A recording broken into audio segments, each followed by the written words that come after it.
저는 오늘 이 부부에 대해서 이야기할 때 두 가지 방법이 있다.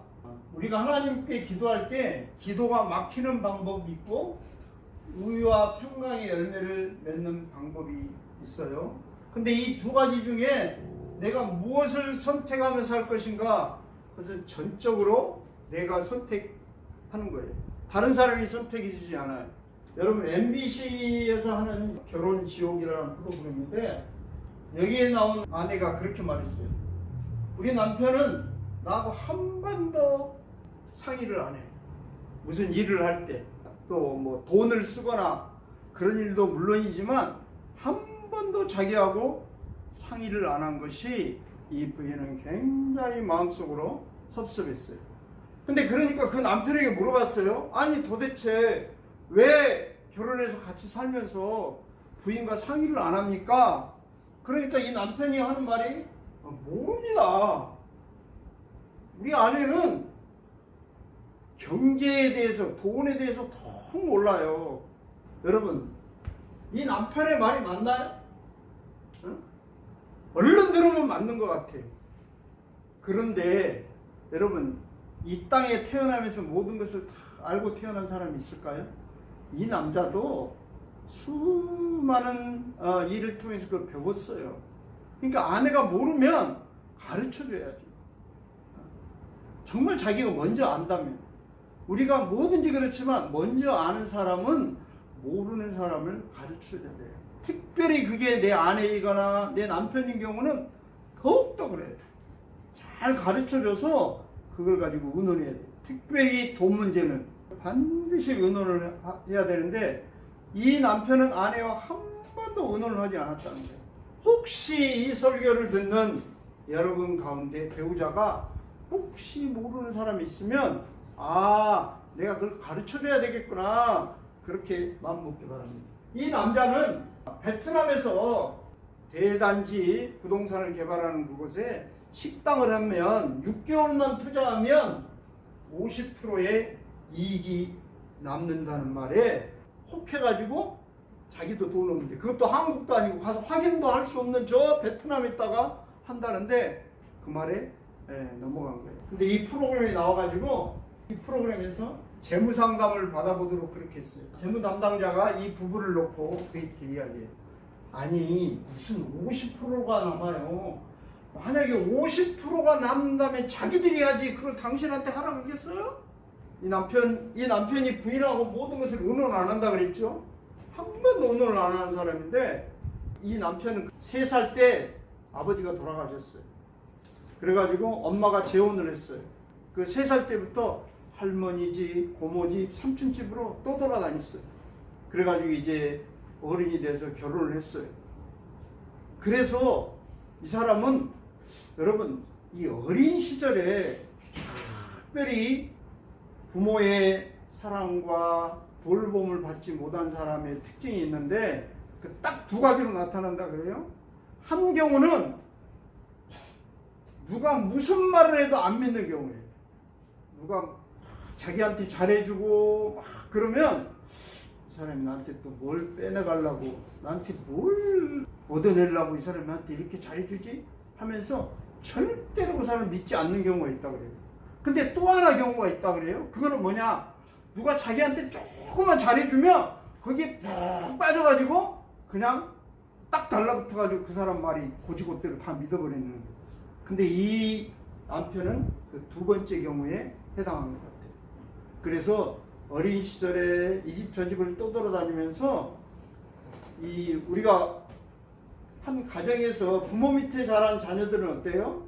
무슨 일이 있으면 부모님과 의논도 하고 형제들과 의논하고 대화하고 이런 것을 배우면서 살아요. 그래서 문제가 있을 경우 누구랑 상의도 하고 그런 걸 의논해가지고 좋은 결정을 하는데 이 사람은 어린 시절부터 이 집 저 집 떠돌아다니면서 그렇게 누구랑 의논하고 그런 것을 배우지를 못했어요. 그런 연습이 안 돼 있어요. 소위 말해서 우리식으로 말하면 훈련이 안 돼 있는 사람이에요. 여러분, 우리가 누군가하고 뭘 의논하고 상의하고 그런 것이 아무나 다 잘 될 것 같아도 그것이 어려서부터 잘 훈련되지 않는 사람은 그게 잘 안 된다는 사실이에요. 근데 바로 이 남편의 중요한 문제는 부인하고 모든 것을 의논하지 않는 것이 이 문제의 핵심이에요. 그러면서 부인을 무시하는 거예요. 의논을 안 한다는 거 무시한다는 거거든요. 다른 말로 바꾸면. 그 다음에 채널 A에 또 금쪽 상담소라는 프로그램이 있어요. 여기에 나온 한 여인이 맞아요. 함부로 대했어요. 그런 말을 했는데 누가 함부로 대했냐? 시어머니도 함부로 대했고 자기 남편도 자기를 함부로 대했다는 거예요. 왜냐? 자기 시어머니는 산부인과 의사이면서 집안 일을, 주부의 일을 다 한 사람이에요. 근데 이 여인은, 조금 전에 이 여인은 그런 것은 안 하고 집에서 살림만 하고 밥하고 그런 것만 하는 분이에요. 그러니까 이 남편은, 아니 우리 엄마는 산부인과 의사도 하고 가정 살림도 다 잘했어. 근데 당신은 하나만 하잖아. 그러니까 뭐 이게 대단하다고 하면서 이 아내를 이 남편이 은근히 무시했어요. 그리고 함부로 대했어요. 이 두 이야기의 공통점은 뭐냐면 배우자를 무시하는 거예요. 무시를 하면 모욕을 당하는 모욕감이 느껴지거든요. 아니 내가 이렇게 부인이 막 그날 프로그램 보니까 부인이 뭐 아주 그냥 반찬을 한 가지 준비해가지고 밥상을 쫙 차려놨어요. 근데 남편은 그거에 대해서 별로 고마워하지도 않고 이게 그런 분위기예요. 그러니까 이 부인은 좀 먹으면서 야 이거 맛있다. 야 왜 이렇게 잘해? 이렇게 좀 칭찬을 해주면 얼마나 좋아요? 그리고 이 남편의 특징이 입이 짧아요. 그래가지고 그냥 조금 먹으면 그냥 더 이상 안 먹는 사람이에요. 근데 부인은 엄청나게 많이 차리하니까 이 남자에게는 별로 이게 고맙지 않은 거예요. 자기는 이렇게 많이 먹지도 않는데. 그러니까 늘 부인한테 그 고마움을 표시 안 하고. 아무튼 이 두 이야기의 핵심은 배우자를 무시한다는 거예요. 우리가 사는 이 가정에, 물론 제가 이 TV에 나오는 프로그램에 대해서 이야기했지만 혹시 우리들 가정에도 이렇게 배우자를 무시하며 하고 배우자에게 모욕감을 주며 사는 가정은 없는지 돌아보면서 오늘 말씀을 듣도록 하겠습니다. 우리 오늘 읽은 말씀이 베드로전서 3장 7절인데 같이 한번 읽겠습니다. 큰 소리로 시작. 남편들아 이와 같이 지시를 따라 너희 아내와 동거하고 그를 더 연약한 그릇이요 또 생명의 은혜를 함께 이어받을 자로 하라. 귀히 여기라. 이는 너희 기도가 막히지 아니하게 하려 함이라. 그렇습니다. 여기 보면 지식을 따라. 근데 이 지식은 여기서 말한 지식은 물론 세상에 많은 지식도 지식이지만 성경이 말한 지식은 하나님이 사람을 사랑한 지식. 하나님이 남자와 여자를 하나님이 형상으로 만들었다는, 그리고 하나님이 그 아들을 보내서 우리의 모든 죄를 용서하시고 십자가의 그 놀라운 사랑으로 우리를 사랑한 그 지식을 따라서 배우자를 사랑하라는 거예요. 그 다음에 여기 보면 생명의 은혜를 함께 이어받을 줄 알아 귀히 여기라 그랬습니다. 여기서 귀히 여긴다는 것은 생명의 은혜를 함께 이어받는다는 것은 다른 말로 바꾸면 하나님 나라를 함께 이어받을 사람이라는 거예요. 너 하나님 나라를 상속받니? 그 사람도 하나님의 나라를 상속받을 사람이야. 그러니까 그 배우자를 이해하고 존중히 여기라는 거예요. 그것이 귀히 여긴다는 거예요. 배우자를 존중히 여기고 귀히 여기며 살아가는 거예요. 제가 이걸 쉬운 성경에는 뭐라고 번역했는지 이 3장 7절을 한번 봤어요. 우리 다 같이 한번 읽겠습니다. 시작. 마찬가지로 남편들도 아내를 잘 이해하고 돌봐주며 살아가십시오. 아내를 존중해 주시기 바랍니다. 아내는 남편인 여러분보다 더 연약합니다. 그러나 하나님께서는 여러분에게 주시는 것과 똑같은 은혜인 참 생명을 아내들에게도 주셨습니다. 아내를 소중히 대함으로써 여러분의 기도가 막히지 않도록 하십시오. 여기 보면 소중히 대함으로 기도가 막히지 않게 해라, 그런 말이 있어요. 그러니까 다른 말로 바꾸면 배우자를 함부로 대하고 무시하고 모욕감을 주면 너희 기도가 막힌다는 거예요. 무시무시한 말이죠. 여러분, 기도가 막힌다는 것은 하나님과의 교제가 단절된다는 사실이에요. 여러분, 우리가 예수 믿으면서 하나님 앞에 가장 큰 복이 있다면 그것이 우리가 하나님을 아버지라고 부를 수 있고, 그 하나님 아버지께 내가 필요하고 원하는 것을 기도할 수 있다는 것이 이게 믿는 사람들에게 놀랍게 하나님 주신 복이에요. 근데 기도가 막힌다? 물론 기도가 되지도 않지만 기도해도 그것을 하나님이 들어주지도 않아요. 하나님과 관계가 끊어진다는 거예요. 하나님과 교제가 단절된다. 물론 그러면 우리가 하나님 아들이 안 되는 거야. 하나님 자녀가 안 돼요? 아니요. 하나님의 자녀라도 하나님과의 교제가 단절되는 거예요. 여러분, 부모 자식이 있어도 그 부모 자식 간의 교제가 단절된, 그래도 호적 등본을 끊어보면 여전히 그 자식은 내 자식이지만 그러나 그 자식과 나는 교제가 끊어진 그런 자식이 있는 것처럼, 마치 배우자를 그렇게 무시하고 모욕을 주고 그렇게 하면 하나님과의 교제가 단절된다는 거예요. 이것은 좀 심하게 말하면 이게 하나님이 우리에게 주는 징계예요. 징계. 너가 무슨 기도를 해도 너 기도 내가 안 들어줘.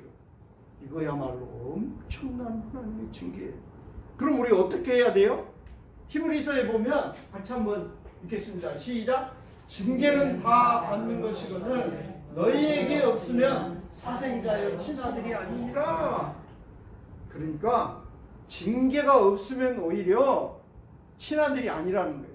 그렇죠? 여러분, 내 자식이니까 잘못하면 혼을 내지, 여러분, 나하고 관계없는 남의 자식이 잘못하는데 내가 뭐 쫓아가가지고 막 그 없는 시간에 가서 혼을 내고 그런 분 없죠?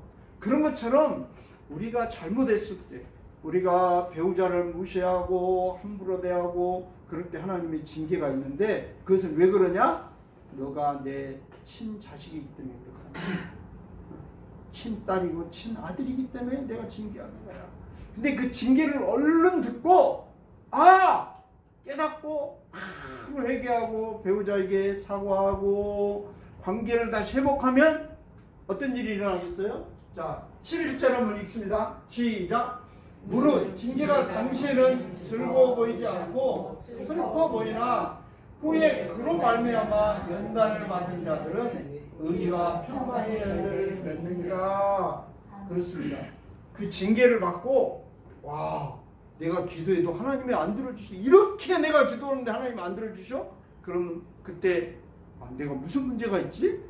이거 하나님 나를 징계하는 거 아니야?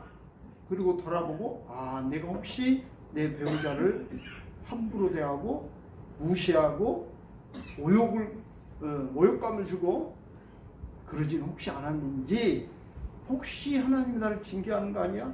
그때 돌아보고 회개하고, 여기 보면 그런 말미암아 연단을 받은 자들은 그것이 하나님이 나를 사랑해서 그랬구나, 그것을 오히려 좋게 생각해서 회개하고 다시 관계를 회복하고 배우자에게 다시 배우자를 잘 대해주고, 그렇게 해서 관계가 회복되면, 배우자를 소중히 여기면 어떻게 되냐? 의와 평강의 열매를 맺는다는 거예요. 할렐루야. 우리의 기도가 응답되고 우리가 기도한 것이 하나님 앞에 상달돼서 그 열매를 우리가 얻는 복된 삶을 살 수 있다는 사실이에요. 할렐루야. 우리 신앙인들이 다 원하는 게 그렇습니다. 우리 앞에는 두 가지 방법이 있어요. 두 가지 길. 우리가 어떤 길을 택할 것인가? 기도가 막히는 방법을 내가 택할 것인가? 아니면 의와 평강의 열매를 내가 얻을 수 있는 방법을 택할 것인가? 사실 자녀들이 복된 길로 들어서게 하려고 부모가 징계하는 것처럼 하나님도 그렇다는 거예요. 그렇습니다. 이 두 가지 길, 내 배우자를 이해하고 존중할 것인지, 무시하고 모욕을 주면서 살 것인지, 이것은 내가 택해야 되는 길이에요. 그 아까 우리가 맨 처음에 봤던 그 부인하고 상의를 안 하는 그 사람은 그 프로그램에 나와서 그런 이야기를 자기가 3살 때 어머니가 재혼하는 바람에 자기가 갈 곳이 없어가지고 그 이야기를 이제서 그 프로그램에 나와서 하는 거예요. 벌써 결혼해가지고 애들이 있는데도 그동안 그런 얘기를 나누지 못했어요. 왜 그래요? 그런 것을 대화하고 그런 걸 의논하고 자기 마음을 터놓고 그런 관계가 안 돼 있었다는 얘기예요.